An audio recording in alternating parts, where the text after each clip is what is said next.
Today we've all come here to celebrate with Wesley and Lori as they begin their lives together as husband and wife. A union designed by God. A union God has helped us to understand the mystery of the church. A union He uses to bring kingdom influence into this world, and a union He has created to provide an atmosphere for the faith development of His children.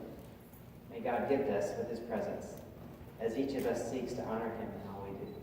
Wesley, you want to welcome. First off, I'd just like to thank everybody here. You're all really important to us in some way or another, and we're both just very humbled that you're all here. We have people from Texas, from Florida, all over the place, so there's a lot of traveling here, and again, we want to thank you. We're glad that you made it safe, and we hope that you have a safe trip back. Just enjoy yourselves while you're here. We hope to. It is a privilege for me to be asked by the two of you to be part of your wedding. You two are people who love Jesus completely. You're in a serious pursuit to be like Him, and you have set a good model for dating, godly dating, respecting each other, listening to one another, growing together. So thank you for placing God first in your relationship. And both of you have incredible families. You stand here today on their shoulders and with beautiful models of faithfulness and forgiveness, patience, compromise, all of which your parents have given you. I think a wedding is especially poignant for a bride's parents. Here's this little girl you brought into this world. And though today so many things change, you have all these memories. Christmas mornings and gymnastics practices and tea parties and dress up. And the two of you have nurtured Lori into a beautiful young woman inside and out. And I know Marty and Kathy are thankful for your intentionality in raising a daughter with such high standards. Lori comes into this as prepared as she can possibly be because of the way you two have gently and faithfully equipped her. What a gift she has in the two of you. Wayne, you knew from the first night you spent rocking Lori in your arms that someday she might choose to start a home of her own, and you and Tanya would have to let her go. Do you and Tanya affirm Lori's choice to begin a new life with Wes today? We do.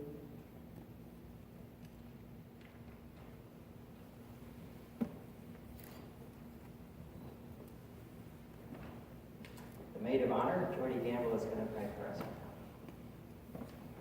Dear Lord, thank you so much for the privilege to come and celebrate the love of Lori and Wes today. I just thank you that we've all been able to play some role in their story and their life, and that we'll continue to. thank you for the examples that you've set before them on how to live and how to do godly relationships, Lord. And I just pray that they will continue to grow in that and together and in their knowledge of you, Lord, as they just continue to seek your favor in everything that they do, Lord. And I just pray that you will bless them as they enter this next stage of their life. And I'm just so thankful that we all get to be a part of that. In the son's name, I pray. Amen.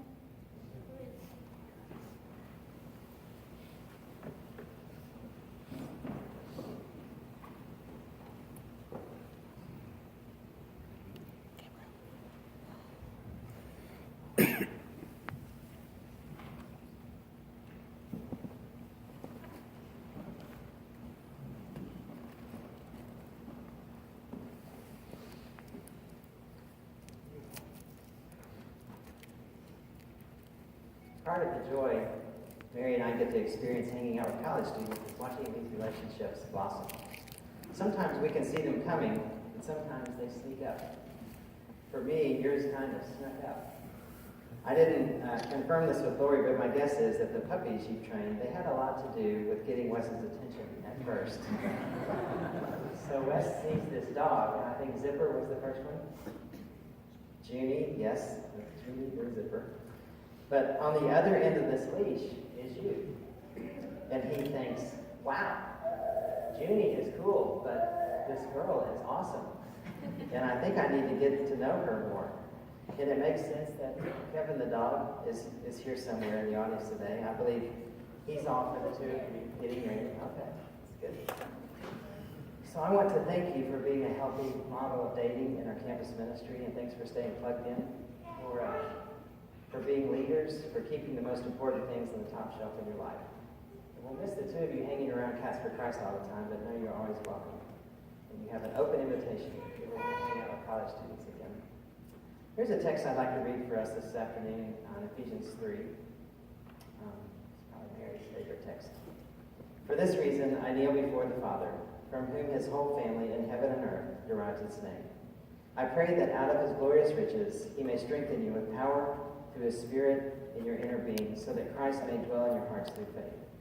And I pray that you, being rooted and established in love, may have power together with all the saints to grasp how wide and long and high and deep is the love of Christ, and to know this love that surpasses knowledge, that you may be filled to the measure of the fullness of God. Love is something that defies definition, yet it's fundamental for us who are Christians and for us who want to establish a Christian home. From rap to rock and from country to pop, songwriters have done their best to quantify, explain, analyze, and describe love. And when words leave us a bit empty, the heart resonates in perfect pitch when we see love in action. That's why Paul's words make sense to us. He's writing of the power of love, its depth and width and length. And as he writes of this infinite love Jesus offers us, at the same time he's giving a reason to love. We've been loved first so that we can love today. And I'm beginning to believe that marriage was not designed by God to make us happy. Marriage is about making us holy. In marriage, a husband and wife have the opportunity to learn how to love and to grow a love which looks a whole lot like what Jesus has in mind for us to experience. Wes and Lori, you have the opportunity to love each other with a love that will never let go, no matter what. You have the opportunity to learn how to give to each other with no expectation of receiving anything in return. You have the opportunity to see your weaknesses, your temptations, your pride, your sins revealed to you through the most vulnerable and honest relationship you'll ever have in this life. What better environment is there to learn about holiness and to become holy than in a relationship where you don't have to give a second thought to being dropped off on the side of the road? A relationship where a lifetime covenant is the foundation of everything you are and everything you build together. Out of all the people in this world, you have chosen to love each other for a lifetime. Your love is based on a choice, not because either of you are worthy to be loved. Outside of God's kingdom, people are encouraged to get rid of others in their lives who are difficult to get along with. True love that leads to holiness puts up. It doesn't ever give up. So allow me to share a few principles for you to help protect your lifetime covenant, sort of like packing material for your wedding vows. And you can thank the Apostle Paul for these principles. First, true love is not jealous. Few things are less attractive than suspicious, insecure, smothering protectiveness. A jealous husband or a wife's first concern is herself, the exact opposite of love that leads to holiness. Rather than being patient, The jealous wife or husband pursues what they want, even to the extreme of controlling someone else. Second, true love has a thick skin. Or said another way, genuine love isn't fragile. Marriage is a great place to learn about holiness because of the daily opportunity to give grace to someone else. In your relationship, leave lots of room for each other to make mistakes because you'll have all kinds of opportunities to overlook the mistakes each other make. So take advantage of those opportunities whenever possible. And today, make the choice not to keep a list of wrongs each other does. Instead, look for places to spread grace. Third, truth must be a core value in your marriage. Your love for each other should encourage one another's relationship with Jesus. Holiness and righteousness is a shared goal between the two of you because individually, that is your highest calling as a believer. Help each other pursue truth and to pursue the author of truth. You will experience moments when the truth is hard to tell and when the truth is hard to hear. This is when you lean on the trust that grace will flavor whatever is being said, whatever is being heard. Fourth, true love is optimistic. Paul wrote one time, and our friends just sang, love bears all things, believes all things, hopes all things, endures all things. Your love chooses to trust and believe the best in each other, even when you're in the middle of a tough challenge. Your love chooses confidence in each other's faithfulness and goodness, despite how hopeless things may seem. Your love chooses to remain constant, focusing on a long-term view through short-term troubles. And even though we walk through his needs, her needs together, and all of those needs each of you have, and communicated those, your greatest need, that is true for both of you, is this. You will need more of Jesus in each other. Glory life with Wes is not going to be easy all the time. You'll wish he'd do a few things differently. You'll want him to read your mind. You'll wonder why he doesn't understand you. You'll get frustrated with some of his choices. You may grow weary of all the animals who have given their lives by way of shotgun, rifle, bow, muzzle loader, hand-to-hand combat, death stare. But you'll have a myriad of bright moments too. You'll feel your heart beat a little faster when he walks through the door. And you'll feel your spirit rise when he says just what you were hoping to hear. And you'll cherish a kiss in the morning and a hug in the evening and a heartfelt conversation throughout the week. And I know you want to be for Wes what he needs to complement his life, his strengths, his weaknesses. But the very best you can be is a living sacrifice, holy and pleasing to God. What Wes needs most is more of Jesus in you. And being more like Jesus will make you more beautiful in his eyes than anything else you can do. He'll be excited to praise and honor you. You'll find him beginning to love you like Christ loved the church as he gives himself solely to you. And he will be committed to you for a lifetime. So always make time for your relationship with Jesus. That relationship needs to be the most important pursuit in your life. And Wes, I want to give you the same message to take with you. I think our tendency is to be a mirror of Christ out on the streets and in the marketplace more so than in our own homes. We may be more concerned with who people think we are than who we really are. Be careful about checking your desire for righteousness and purity at the door of your own home. What Lori needs more than anything else you can give her is a husband who is a living and holy sacrifice, pleasing to God. The house and furniture and car and clothes and companionship, none of that compares to the gift of Christ-likeness you can give her. In fact, some of those things may even get in the way of you realizing her need for you to be like Jesus. So in the privacy of your home, where no one else sees and where no one else applauds, what Lori needs is more of Jesus in you. More of his tenderness, more of his patience, more of his love. And as that transformation in you continues, she will make your home a safe and warm place to retreat. And she will be committed to you for a lifetime. So always make time for your relationship with Jesus. That relationship must be the most important pursuit in your life. So the dreams you have for your life together are a gift from God. So don't forget to consult God and what his dreams are for you. His dream is to have more of himself in you. As his dream continues to take shape, he will work with the two of you, as the three of you build a home together where he can love you and your children and your dogs and your cats. He also dreams of building your home into a holy place for others to be loved and changed. And I believe the two of you have great potential to serve people and to help God's kingdom grow. So as you say your vows to each other this afternoon, be confident that God is not only listening, he wants to live in your covenant. He wants to be a daily part of it. And he wants to help you keep it faithfully and holy. God designed marriage, and he knows best how to make it work. So here's the vows that you've written.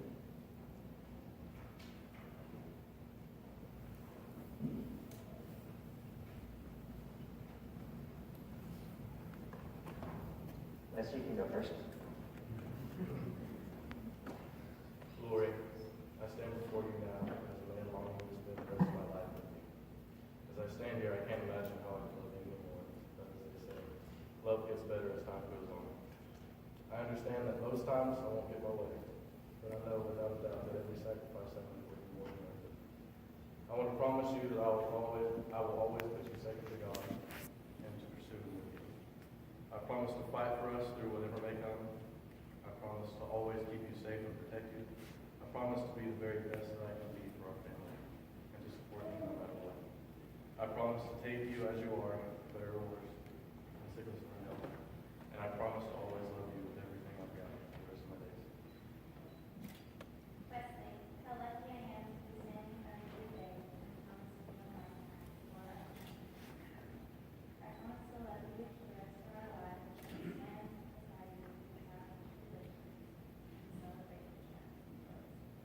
With God and our friends and family as my witness, I promise to put you second only to God, and I promise to always extend you the kind of grace that Jesus extends to us and pursue a relationship with you both days. I promise to bring softness and goodness into our lives and to be such a place where you need some memory. Whatever life brings, I promise to always treat you true, always laugh with you, hope with you within God. I promise to be faithful to Lord for the sake of Him.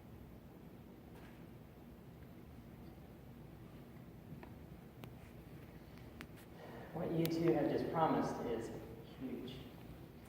We promise for a lifetime. My grandparents, that was 75 years. Lori, do you really want to make a covenant with Wes that would take you to the year 2092? Wes, are you sure you want to promise to be at Lori's side when she's 98? What are two people thinking to make a lifetime covenant like this? There's no way either of you have what it takes to make this marriage last and grow over the long haul. That's not possible for anyone to do. You're going to need outside help, otherworldly resources, divine intervention, holy guidance, and support from family and friends. Wes and Lori, you need our help. You need our help. So for the rest of us, depending on God for strength and wisdom, Wes and Lori pledge themselves to the building of a Christian home. They know the road that lies ahead will be filled with many peaks and valleys. And when those valleys come along, they ask us to hold them accountable to the promises they have made to one another this day. And they ask us to pray to God to come down into their hearts so that they'll know they'll be all right and that they are loved. So sometime today, let them know that you're on their side in this journey. Because of this relationship between you all has kind of had many experiences around nature, woods, and ponds, and dead animals and things like that. You all are going to plant a tree today with soil from both of your yards. So as you're heading that way, I'd like to read a few words from Psalm 1 before you do that. Blessed is the man who does not walk in the counsel of the wicked, or stand in the way of sinners, or sit in the seat of mockers. But his delight is in the law of the Lord, and on his law he meditates day and night. He is like a tree planted by streams of water, which yields its fruit in season, and whose leaf does not wither. Whatever he does prospers.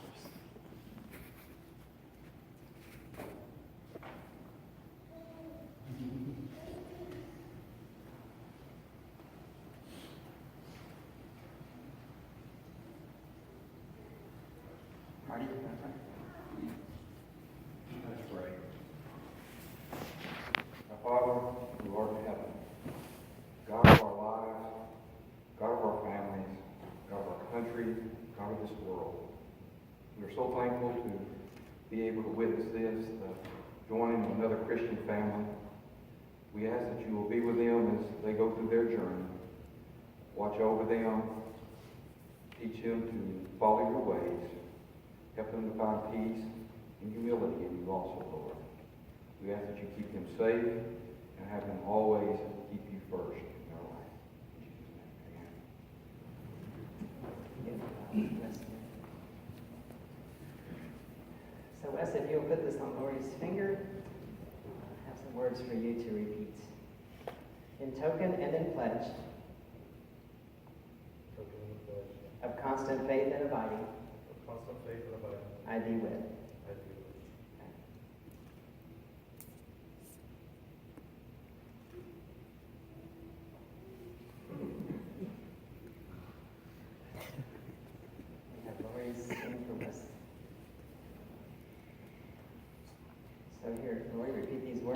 spoken and in pledge of constant faith and abiding, I thee wed.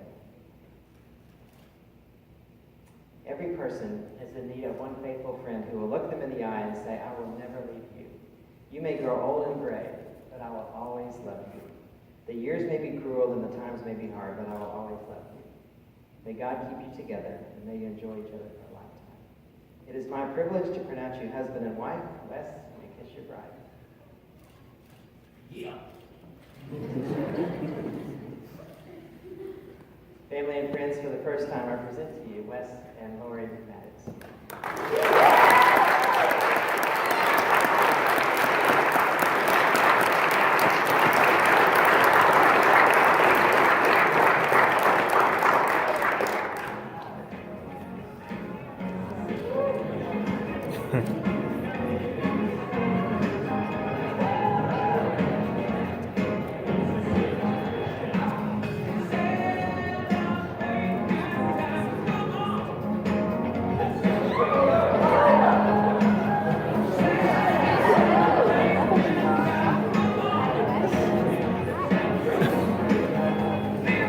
Ha ha ha.